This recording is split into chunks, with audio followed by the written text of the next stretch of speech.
خوش آمدید، خیر مکتب ہے آپ سبھی سامعین ناظرین کا اس قنات پہ۔ آج کے اس ویڈیو میں پڑھیں گے سیمسٹر 1 اردو مائی 1 کی یونٹ 2۔ یونٹ 2 میں ہمیں افسانہ کے بارے میں پڑھنی ہے اور 2 افسانہ نگار کے افسانوں کو پڑھنا ہے، تو اس میں ہم پہلے افسانہ نیا قانون پڑھ لیے اور اب ہم دوسرا افسانہ الاؤ جسے سہیل عظیم آبادی نے لکھا ہے، آج ہم اس ویڈیو میں اسے پڑھیں گے۔ آئیے دیر نہ کرتے ہوئے ہم اپنے سبق کی طرف چلتے ہیں۔ افسانہ پڑھنے سے پہلے ہم اس کے مصنف کے بارے میں کچھ ضروری معلومات جانتے ہیں، اس کے بعد پھر ہم افسانے کے خلاصے کو پڑھیں گے۔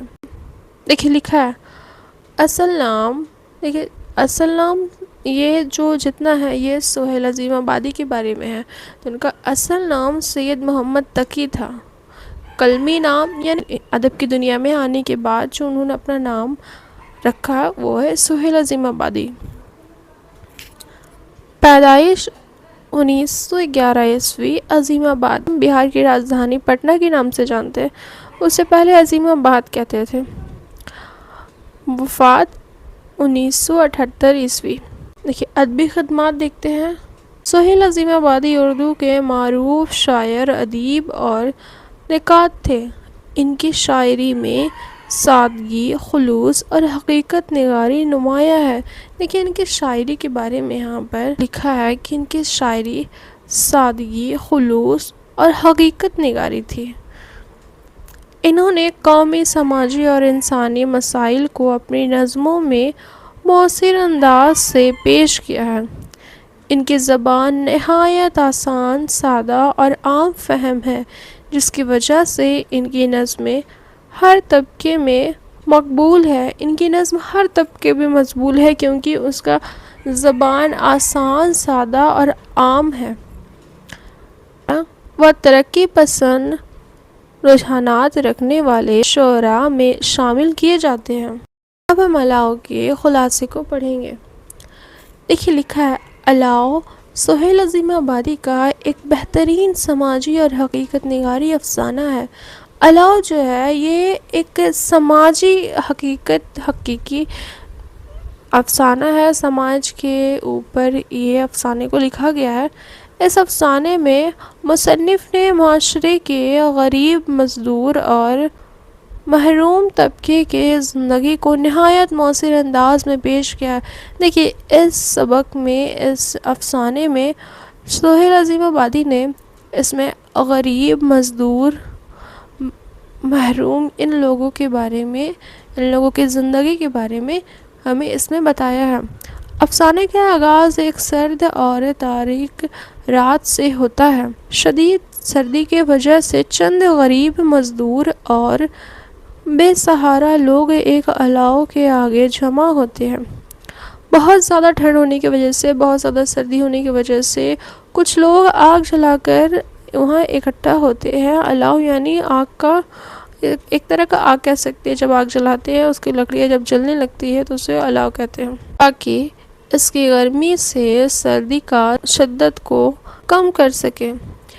یہ لوگ زندگی کے مختلف شعبوں سے تعلق رکھتے ہیں۔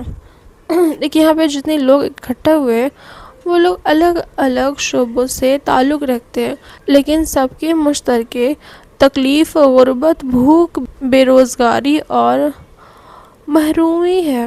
دیکھیے یہاں پر سب کے الاؤ کے گرد بیٹھے ہوئے لوگ اپنے زندگی کے دکھ، مشکلات اور تلخ تجربات بیان کرتے ہیں۔ الاؤ کے ارد گرد جو لوگ بیٹھے ہوئے تو ایک دوسرے سے وہ اپنے دکھ درد بانٹتے ہیں، بتاتے ہیں۔ ان کی گفتگو سے معلوم ہوتا ہے کہ معاشرے میں غریب طبقہ دن رات محنت کرنے کے باوجود 2 وقت کی روٹی، مناسب لباس اور رہائش جیسی بنیادی ضرورت سے بھی محروم ہے۔ دیکھیں یہاں پہ بتایا گیا کہ جو غریب لوگ ہوتے ہیں وہ دن رات محنت کرتے ہیں، اتنی محنت کرنے کے بعد بھی ان کے ہاتھ بس 2 وقت کی روٹی، مناسب لباس ان کے ہاتھ آتا ہے، جبکہ امیر طبقہ ہر قسم کی آسائش سے لطف اندوز ہو رہا ہے۔ اس طرح مصنف نے طبقاتی فرق اور سماجی ناانصافی کو نمایاں کیا ہے۔ دیکھیے اس طرح سہیل عظیم آبادی نے ہر طبقہ، دونوں طبقے کے بارے میں، یہاں پہ سماج کے دونوں طبقہ کے بارے میں بتایا ہے۔ افسانہ صرف غربت کا بیان نہیں بلکہ انسانی رشتوں کی خوبصورتی کو بھی اجاگر کرتا ہے۔ دیکھیے افسانہ صرف غریب کے بارے میں نہیں لکھا ہے، یہاں پہ جو انسان کے رشتہ دار ہوتے ہیں، رشتے ہوتے ہیں، اس کی خوبصورتی کے بارے میں بھی یہاں پہ اجاگر کیا گیا۔ الاؤ کے گرد بیٹھے ہوئے اجنبی لوگ ایک دوسرے کے ساتھ ہمدردی، محبت اور تعاون کا مظاہرہ کرتے ہیں۔ الاؤ کے ارد گرد جو لوگ بیٹھتے ہیں تو وہ ایک دوسرے سے ہمدردی، محبت اور خلوص سے پیش آتے ہیں۔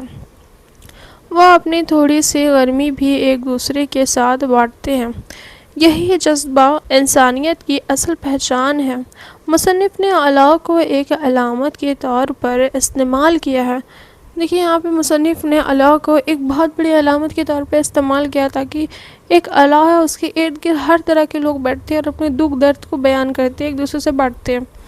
الاؤ صرف آگ کا ڈھیر نہیں بلکہ امید، محبت، اتحاد، ہمدردی اور زندگی کے حرارت کی علامت ہے۔ جس طرح الاؤ کی گرمی سب کو بلا امتیاز ملتی ہے، اسی طرح معاشرے میں بھی انصاف، مساوات اور محبت سب کے لیے یکساں ہونی چاہیے۔